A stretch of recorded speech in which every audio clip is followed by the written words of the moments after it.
Hello everyone, आप सभी को वेलकम इस यूट्यूब चैनल प्राणा द स्टडी स्पॉट में। मैं टीना हूँ और आज हम लोग पढ़ेंगे लॉ ऑफ डिमांड के बारे में। तो जब हम डिमांड के बारे में पढ़ते हैं तो बहुत बेसिक में ही हम लोग को बताया जाता है सबसे पहले कि लॉ ऑफ डिमांड होता क्या है। अब लॉ ऑफ डिमांड में एक्चुअलिटी में तो सबको पता होता है कि हम लोग रिलेशनशिप पढ़ रहे होते हैं प्राइस का कमोडिटी की और उसके क्वांटिटी डिमांडेड का, ठीक है। लेकिन जब हम एग्जाम के पर्सपेक्टिव से इसको पढ़ते हैं तो हमको इसकी डेफिनेशन भी उसी हिसाब से याद करनी पड़ती है और इस डेफिनेशन में हर एक लाइन बहुत इंपॉर्टेंट है। आप अगर कोई एक भी चीज़ मिस कर दोगे तो पूरी डेफिनेशन आपकी कंप्लीट नहीं मानी जाती है। तो देखते हैं सबसे पहले कि इसकी डेफिनेशन होती क्या है। So according to the law of demand, other things being equal, if the price of a commodity falls, the quantity demanded of it will rise, and if the price of the commodity rises, its quantity demanded will decline। तो हमने क्या पढ़ा, हम यहाँ पे actually में तो ये देख रहे हैं ना कि जो लॉ ऑफ डिमांड कहता है कि जब किसी भी कमोडिटी का इसका प्राइस गिरता है तो इसकी क्वांटिटी डिमांडेड बढ़ जाएगी और इसकी अगर प्राइस बढ़ता है तो इसकी क्वांटिटी डिमांडेड जो है वो गिर जाएगी, ठीक है। अब इससे हमको एक चीज़ ये भी पता चल रही है कि लॉ ऑफ डिमांड के हिसाब से जो प्राइस और क्वांटिटी डिमांडेड होता है इनके बीच में एक इनवर्स रिलेशनशिप चलता है। एक तो ये चीज़ हो गई जो बहुत इंपॉर्टेंट हमको पता चलती है। दूसरी चीज़ जो मैंने पूरी डेफिनेशन में बोली वो ये थी कि अदर थिंग्स बीइंग इक्वल। इसका क्या मतलब होता है? अदर थिंग्स बीइंग इक्वल बोलिए, अदर थिंग्स बीइंग कॉन्स्टेंट या अदर थिंग्स बीइंग सेम, एक ही मतलब निकलेगा। अब यहाँ जो हम बात करें other things being equal, same या कांस्टेंट की, वो हम और जो फैक्टर्स जो डिटरमाइन करते हैं डिमांड को और जो डिटर्मिनेंट्स होते हैं डिमांड के, हम उनकी बात कर रहे हैं। कि हम जो यहाँ पे बहुत सारे डिटर्मिनेंट्स की हमने बारे में पढ़ा हुआ है कि प्राइस ऑफ द इसी कमोडिटी का खुद का price, price of related goods means substitute या कॉम्प्लीमेंट्री गुड्स हो गए, इनकम ऑफ द कंज्यूमर हो गया, है ना, taste and preference of the consumer हो गया, इन सब की हम बात करते हैं। लेकिन पूरे लॉ ऑफ डिमांड में हम किसकी बात कर रहे हैं? सिर्फ किसके रिलेशनशिप को पढ़ रहे हैं? हम सिर्फ पढ़ रहे हैं प्राइस और क्वांटिटी डिमांडेड की रिलेशनशिप को हम पढ़ रहे हैं। बाकी जो भी फैक्टर्स हैं, बाकी जो भी डिटर्मिनेंट्स हैं, उनको हम यहाँ पे कांस्टेंट रखते हैं, ठीक है। और एक चीज और, यहाँ पे जो हम लोग कांस्टेंट जिन डिटर्मिनेंट्स को रख रहे हैं उनको हम लोग एक वर्ड देते हैं इकोनॉमिक्स में, उसको हम कहते हैं सेट्रस पैरेबस। अब जब यहाँ पे अगर आप जब डिमांड में लॉ ऑफ डिमांड की डेफिनेशन पढ़ रहे हैं तो आप या तो ये बोल सकते हैं according to the law of demand other things being equal, या according to the law of demand ceteris paribus prevails if the price of a commodity falls, quantity demanded of it will rise, and if the price of the commodity rises, the quantity demanded of it will decline, ठीक है। ये होता है। अब हमको ये भी पता होना चाहिए कि डिमांड कर्व और लॉ ऑफ डिमांड में हम लोग दो चीज़ें, एक और चीज़ पढ़ते हैं। डिमांड कर्व के साथ हम लोग डिमांड शेड्यूल भी पढ़ते हैं। अब उसको आप डिमांड शेड्यूल भी बोल सकते हैं, डिमांड टेबल भी बोल सकते हैं। वहाँ पे भी यही चीज़ बताई जाती है। ऑफकोर्स जब हम डिमांड शेड्यूल या डिमांड टेबल बनाते हैं तो वहाँ बताया जाता है कि कुछ प्राइजेस दिए होते हैं एक साइड पे और दूसरी साइड पे क्वांटिटी डिमांडेड दिया होता है। अब जितनी ज़्यादा प्राइस होगी उतनी कम उसकी क्वांटिटी डिमांडेड दिखाई जाती है और जितनी कम प्राइस होगी उतनी ज़्यादा उसकी क्वांटिटी डिमांडेड होगी। मतलब बोले तो जैसे प्राइस 12 रुपीज़ है तो उसकी क्वांटिटी डिमांडेड मान लीजिए 10 हुई, ठीक है। अगर प्राइस 10 हुआ गिर करके तो उसकी क्वांटिटी डिमांडेड बढ़ के 20 हो गई। अब अगर प्राइस और गिर गया, 8 हो गया, तो उसकी क्वांटिटी डिमांडेड और बढ़ गई, 30 हो गई। तो हम यही देखते हैं कि प्राइस कम हो रहा है, क्वांटिटी डिमांडेड बढ़ रहा है, या फिर प्राइस, इसको अगर उल्टा बोल दीजिए, प्राइस बढ़ रहा है तो क्वांटिटी डिमांडेड कम हो रहा है, ठीक है। अब इसको अगर हम कर्व के फॉर्म में देखें, क्योंकि हमको डिमांड कर्व भी बनाना होता है, तो पहली बात तो जो हम लोग का एक्स एक्सिस होता है, हॉरिजॉन्टल एक्स एक्सिस होता है, उस पे हम हमेशा क्वांटिटी लेके चलते हैं और जो उसका जो ग्राफ का जो वाई एक्सिस होता है वहां हम प्राइस लेकर के चलते हैं। और जो डिमांड कर्व होता है वो हमेशा downward sloping to the right होता है। बोले तो जैसे अगर मैं आपकी साइड से बोलूं तो वो ऐसे जाएगा डिमांड कर्व, ठीक है। ये हम लोग को यही दिखाता है कि जितना वाई एक्सिस पे जितना प्राइस हम लोग जो लिखेंगे वो जितना बढ़ेगा उसकी जो डिमांड है वो उतनी ही कम होती चली जाएगी। तो ये downward sloping to the right होता है इसका कर्व, ठीक है। अब इसके अलावा हम जब पढ़ते हैं तो जो डाउनवर्ड स्लोपिंग डिमांड कर्व होता है ये किसके अकॉर्डिंग्स के साथ होता है, ये लॉ ऑफ डिमांड के अकॉर्डिंग्स के साथ चलता है। ठीक है, अब इसमें हम लोग इन्वर्स प्राइस और डिमांड की जो रिलेशनशिप है उसको हम दिखाते हैं। ठीक है, ये तो बात हो गई इसकी। इसके अलावा अब हम पढ़ेंगे कि क्यों होता है ये लॉ ऑफ डिमांड, या फिर आप इसको दूसरे वर्ड्स में अगर बोलें तो जो डिमांड कर्व होता है ये डाउनवर्ड स्लोपिंग क्यों होता है, ये अपवर्ड स्लोपिंग क्यों नहीं होता है, क्यों प्राइस के बढ़ने से ये घट रहा है डिमांड, या ये सब के बारे में जो है हम यहाँ पे पढ़ते हैं। ठीक है, अब देखिए जब हम लोग मतलब ऐसे तो बहुत सारे रीजन हो सकते हैं कि डाउनवर्ड स्लोपिंग क्यों हो रहा है, लेकिन पहली बात तो हम यहाँ जो पढ़ते हैं लॉ ऑफ डिमांड में वो तो यही होती है कि एक इन्वर्स रिलेशनशिप होता है प्राइस और क्वांटिटी डिमांडेड में, जिसको हम पढ़ते ही रहते हैं लॉ ऑफ डिमांड में। इसके अलावा इसको प्रूव करने के लिए हम लोग मार्जिनल यूटिलिटी एनालिसिस का यूज करते हैं। ठीक है, अब यहाँ पे दो फैक्टर्स के बारे में हम पढ़ रहे हैं जिनकी वजह से जो क्वांटिटी डिमांडेड होती है किसी भी कमोडिटी की वो बढ़ती है जब उसका प्राइस गिरता है। और ये जो दो फैक्टर्स हम पढ़ रहे हैं ये कौन कौन से फैक्टर्स हैं, एक होता है इनकम इफेक्ट और दूसरा होता है हमारा सब्स्टिट्यूशन इफेक्ट।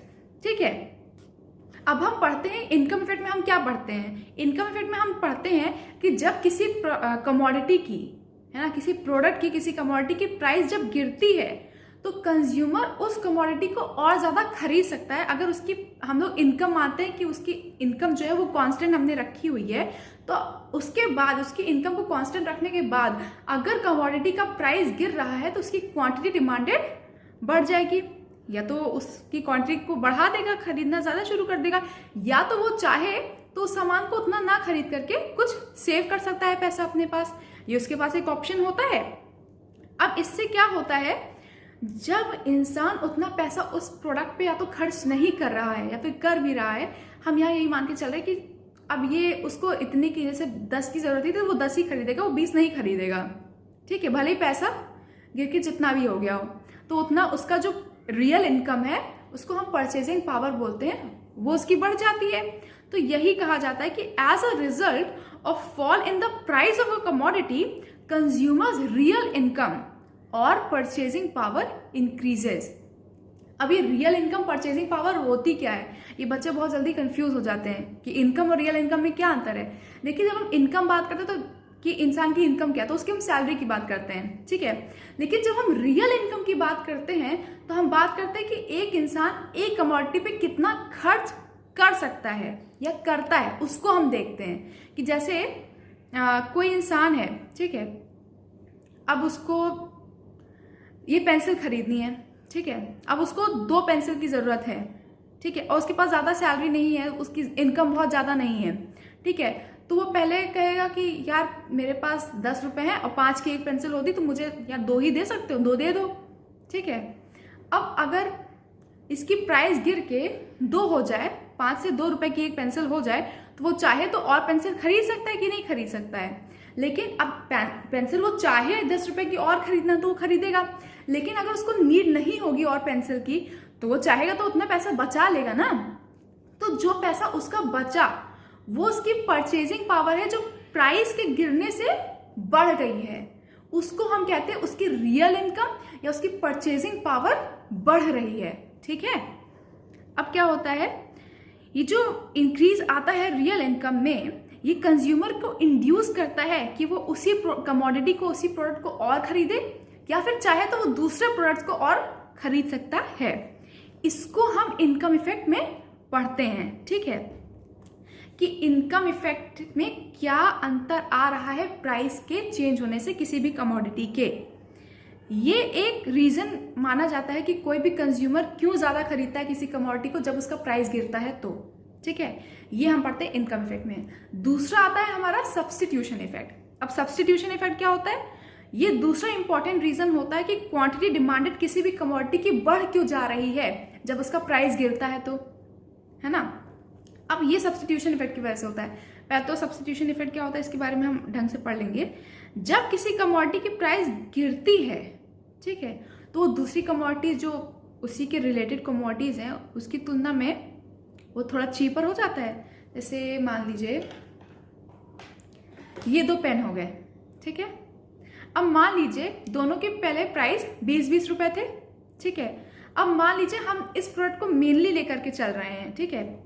ये प्रोडक्ट भी था, इसका ये सब्स्टिट्यूट प्रोडक्ट है, ठीक है।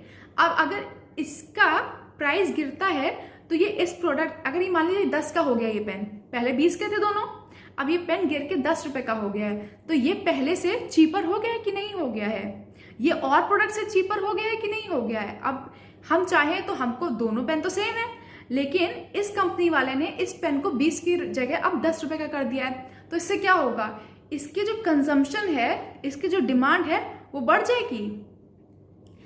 एक प्रोडक्ट को मतलब प्राइस कम होने से उसकी क्वांटिटी डिमांडेड बढ़ रही है, ठीक है, क्योंकि और जो जैसे जो इसको खरीदते थे कंज्यूमर्स, अब इसके प्राइस के कम होने से वो भी इस पे शिफ्ट हो जाएंगे। यही हम सब्स्टिट्यूशन इफेक्ट में पढ़ते हैं कि जब ये प्राइस गिरने से वो प्रोडक्ट रिलेटिवली चीपर हो जाता है पहले की तुलना में, इससे क्या करता है कंज्यूमर, वो कमोडिटी को सब्स्टिट्यूट कर देता है उस गुड के लिए जिसका प्राइस गिर गया है, उस गुड से जो कि पहले भी महंगा था और अभी भी महंगा है, ठीक है। इसी को हम सब्स्टिट्यूशन इफेक्ट कहते हैं कि क्वांटिटी जो हम डिमांड कर रहे हैं किसी कमोडिटी की वो बढ़ रही है जब उसका प्राइस गिर रहा है, तो ठीक। अब ये कहा जाता है कई केसेस में कि जो सब्स्टिट्यूशन इफेक्ट होता है वो इनकम इफेक्ट की तुलना में थोड़ा ज़्यादा इंपॉर्टेंट होता है। ये क्यों कहा जाता है? क्योंकि जो हमारे मार्शल थे उन्होंने ये पूरा जो डाउनवर्ड स्लोपिंग डिमांड कर्व बनाया था वो पूरा सब्स्टिट्यूशन इफेक्ट के बेसिस पे ही बनाया था, बिना इनकम इफेक्ट को यूज किए, ठीक है। मतलब इनकम इफेक्ट को उन्होंने लाइक बिल्कुल ही इग्नोर कर दिया था, ठीक है, कि इनकम इफेक्ट में क्या डिफरेंस आता है प्राइस चेंज की वजह से, ठीक है। लेकिन इससे हम ये नहीं कह सकते कि इनकम इफेक्ट का कोई यूज़ ही नहीं है, क्योंकि इनकम इफेक्ट के अपने कुछ बेनिफिट्स होते हैं, अपने कुछ पर्पस होते हैं, कुछ रीजंस होते हैं, तो इनकम इफेक्ट को हम बिल्कुल इग्नोर नहीं कर सकते। हाँ, ये है कि सब्स्टिट्यूशन इफेक्ट बहुत इंपॉर्टेंट होता है, उसका बहुत बड़ा रोल होता है प्राइस के गिरने में और सब चीज़ों में, लेकिन इनकम इफेक्ट का भी अपना बहुत इंपॉर्टेंट रोल है और उसको इग्नोर नहीं किया जा सकता, क्योंकि जैसे हिग्स और एलन थे, उन्होंने भी अपना पूरा जो डिमांड कर्व है, जो थ्योरी ऑफ डिमांड है, वो पूरा एक्सप्लेन किया हुआ है। दोनों उन वहाँ पे मतलब जो हिग्स और एलन है, दोनों मतलब इन दोनों ने ही दोनों ये जो इफेक्ट्स है, इनकम इफेक्ट और सब्स्टिट्यूशन इफेक्ट, इन दोनों को यूज किया है, ठीक है। एक तो ये बहुत इंपॉर्टेंट चीज़ थी जो हम लोगों ने पढ़ी, एक इनकम इफेक्ट हो गया, एक सब्स्टिट्यूशन इफेक्ट हो गया, ठीक है। अब हम पढ़ेंगे कि एक्सेप्शंस क्या है लॉ ऑफ डिमांड के। अब exceptions of law of demand का क्या मतलब हुआ कि ऐसे तो लॉ ऑफ डिमांड को मतलब माना जाता है कि अब प्राइस गिरता है तो डिमांड बढ़ती है ना, और प्राइस बढ़ेगा तो डिमांड गिर जाएगी, यहाँ पढ़ते हैं। लेकिन कुछ ऐसे केसेस होते हैं, कुछ ऐसे प्रोडक्ट्स होते हैं जिनके केस में लॉ ऑफ डिमांड का जो पूरा थ्योरी है, पूरा फंडा है, वो गलत साबित हो जाता है, उसके लिए वो एक्सेप्शंस कहलाते हैं, ठीक है। अब मोस्ट ऑफ द केसेस में तो ये वैलिड होता है लॉ ऑफ डिमांड, है ना, हमको हर जगह देखने को मिलता है कि कोई भी मतलब किसी भी प्रोडक्ट का अगर कमोडिटी का प्राइस गिर रहा है तो उसकी क्वांटिटी डिमांडेड लोग बढ़ा देते हैं, लेकिन कुछ केसेस ऐसे होते हैं जहाँ पे ऐसा नहीं होता है। तो इसमें दो चीज़ों की हम बात करते हैं, एक होता है वेबलिन इफेक्ट, ठीक है, जहाँ पे कहा जाता है उन गुड्स की बात की जा रही है जिनकी प्रेस्टीज वैल्यू है, ठीक है, जो बहुत ही लग्जूरियस हैं, ठीक है।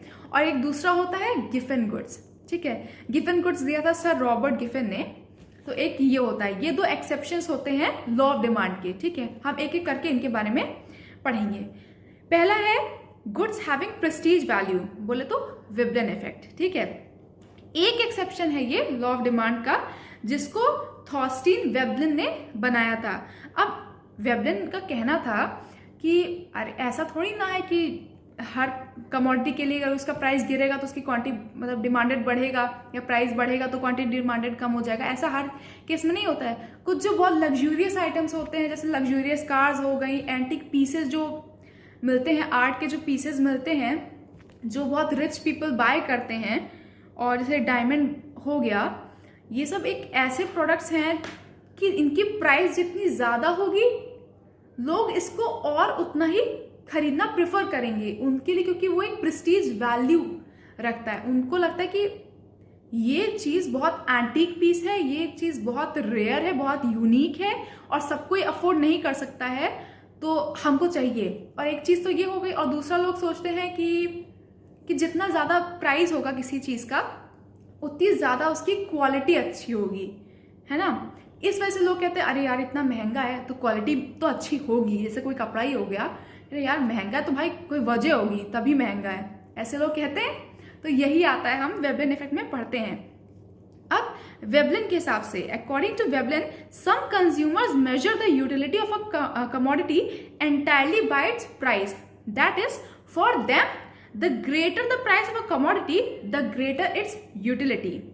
ठीक है, अब हमने क्या पढ़ा कि कुछ जो वेबलिन कहते हैं कि कुछ कंज्यूमर्स ऐसे होते हैं जो यूटिलिटी को मेजर करते हैं किसी भी कमोडिटी के एंटायरली उसके प्राइस के बेसिस पे। अब इसका क्या मतलब होगा कि जितना ज्यादा उस कमोडिटी का प्राइस होगा उतना ज्यादा उसकी यूटिलिटी होगी, उतना ज्यादा वो सेटिस्फैक्शन इंसान को प्रोवाइड करेगा, उतना ज्यादा वो जो प्रोडक्ट है वो वैल्यू होल्ड करेगा कंज्यूमर के लिए। ठीक है, अब जैसे यही मैंने एक एग्जांपल आपको दिया था, डायमंड हो गया। ठीक है, अब डायमंड की जितनी ज्यादा प्राइस होती है, जो रिच क्लास के जो लोग होते हैं, रिच सोसाइटी के जो लोग होते हैं, वो डायमंड को उतना ही खरीदेंगे, उसी हिसाब से खरीदते हैं यार, क्योंकि उनके लिए वो बहुत ही बड़ी चीज है, लाइक वो खरीद सकते हैं और वो सब कोई अफोर्ड नहीं कर सकता है। और जितनी ज्यादा प्राइस होगी उतना ज्यादा प्योर मानी जाती है चीज, जैसे डायमंड जैसी चीजें और प्योर मानी जाती हैं, तो इसलिए होता है। ठीक है, और अगर कभी कभी होता है कि अगर अब यही लोग हैं, अगर कभी कभी होता है कि प्राइस जो डायमंड का है वो गिर गया है तो ये लोग खरीदना कम कर देते हैं। जैसे ये जो अब सबको लगता है कि यार अब उसकी वो वैल्यू नहीं है, ये वो। ठीक है, और दूसरा हमारा ये हो गया हमारे वेबलिन इफेक्ट में जो गुड्स आते हैं, जो वो लोग खरीदते हैं जिनके लिए वो प्रेस्टीज वैल्यू रखता है, जो वो लग्जूरियस कार्स जैसे हो गई, एंटीक पीसेज हो गए आर्ट्स के, और या फिर डायमंड्स हो गया, ऐसी जो बड़ी बड़ी जो महंगी चीजें होती है जो अफोर्ड कर सकते हैं, ये उनके लिए बात की गई है कि वो लोग जितना ज्यादा प्राइस होगा किसी कमोडिटी का उतनी ज्यादा उसके लिए उनकी वैल्यू होल्ड करेगा वो, तो वो उसको खरीदेंगे। और दूसरा जो होता है वो हमारा आता है गिफन गुड्स। अब गिफन गुड्स क्या है, ये दूसरा एक एक्सेप्शन है लॉ ऑफ डिमांड का। ये जिसको बनाया था सर रॉबर्ट गिफन ने, अपने 19th सेंचुरी में वो रिसर्च कर रहे थे ब्रिटिश में, मतलब ब्रिटिश वर्कर्स का, हाँ सॉरी, 19th सेंचुरी में वो रिसर्च कर रहे थे। वहां पे उन्होंने ये थ्योरी निकाली थी वहां से कि जो लो पेड ब्रिटिश वर्कर्स थे वो उनका मेन डाइट में ब्रेड रहता है। ठीक है, उनका मेन डाइट ब्रेड है और एक मीट वो खाते हैं मोस्टली, लो पेड जो वर्कर्स होते हैं वहां पे। तो ये देखा गया कि जब वहां पे प्राइजेस ब्रेड के बढ़ा दिए गए थे तो एक्चुअलिटी में क्या होता है, कम से कम अगर लो पेड वर्कर्स की हम बात कर रहे हैं तो इंसान यही सोचेगा ना कि प्राइस बढ़ गया तो खाना कम कर देगा वो, या फिर उस चीज को बाय करना, परचेज करना बंद कर देगा, कम कर देगा, कुछ तो करेगा। लेकिन ऐसा वहां पे नहीं देखा गया। जो लो पेड वर्कर्स थे, जबकि ब्रेड की प्राइस को बढ़ा दिया गया था तब भी वो उसको उतना ज्यादा कंज्यूम कर रहे थे, उतना ज्यादा उसको बाय कर रहे थे। ठीक है, अब क्यों बाय कर रहे थे, वो इसी वजह से बाय करते क्योंकि ब्रेड जो है वो उनका मेन डाइट है, वो ब्रेड के बिना सरवाइव ही नहीं कर सकते, वो खाना ही उनका वही था। जैसे हमारे यहाँ रोटी खाते हैं हम लोग, रोटी के बिना हम लोग खाना नहीं पूरा समझते हैं, वैसे उनके लिए ब्रेड था। अब यार उनको ब्रेड खरीदनी है, वो उनकी मेन डाइट है, तो चाहे तुम जितना प्राइस बढ़ा दो, लाइक अब सामान उनको उतना ही खरीदना है, लेकिन उसकी प्राइस बढ़ गई तो वो हाई पे कर रहे हैं उस प्रोडक्ट को कंज्यूम करने के लिए। लेकिन अब इसके चक्कर में क्या किया उन्होंने, मीट कम कंज्यूम करना शुरू कर दिया, मीट का कंजम्पशन कम कर दिया, लेकिन ब्रेड का कंजम्पशन वो कम नहीं कर सकते थे, तो वो तब भी उस प्रोडक्ट को हाई प्राइस में खरीदते रहे जितना वो पहले खरीदते थे, कम नहीं किया। ठीक है, ये हम गिफन गुड्स में पढ़ते हैं। अब क्या कह रहा है, ये बहुत इंपॉर्टेंट है नोट करना कि with the rise in price of a given good, its quantity demand increases, and with the fall in its price, its quantity demanded decreases. The demand curve will slope upward to the right and not downward. तो हमने यहाँ पे क्या पढ़ा कि Giffen goods में वही चीज हो रही जो वेबलिन गुड्स में हो रही थी। यहाँ पे भी जब किसी भी कमोडिटी का प्राइस बढ़ रहा है तो उसका क्वांटिटी डिमांडेड भी बढ़ रहा है, और जब उसकी प्राइस गिर रही है तो उसका क्वांटिटी डिमांडेड भी गिर रहा है और इससे हमारा जो डिमांड कर्व बन रहा है वो कैसा बन रहा है, वो sloping upward to the right बन रहा है। जबकि जो नॉर्मल डिमांड कर्व है वो downward sloping to the right होता है, लेकिन वो ना हो करके वो upward sloping to the right हो रहा है। ठीक है, अब आज के वीडियो के लिए इतना ही। अब आगे का मैं जो जैसे डिमांड फंक्शंस हो गए और जो मैं आपको वो भी पढ़ाऊंगी इसके आगे वाले वीडियोस में, नेटवर्क एक्सटर्नैलिटीज़ मैं आपको थोड़ा डिटेल में उसको बताऊंगी। तो प्लीज़ हमारे इस यूट्यूब चैनल के साथ जुड़े रहिए, और अगर आपको ये वीडियो अच्छा लगा हो तो प्लीज़ इसको लाइक करिए, सब्सक्राइब करिए और अपने फ्रेंड्स को भी शेयर करिए कि वो भी अपने आप के लिए थोड़ा सा इस वीडियो को यूज़ करके आगे काम कर सकते हैं। और मैं ये होप करती हूँ कि ये वीडियो आपके लिए हेल्पफुल रही होगी। Thank you so much for today.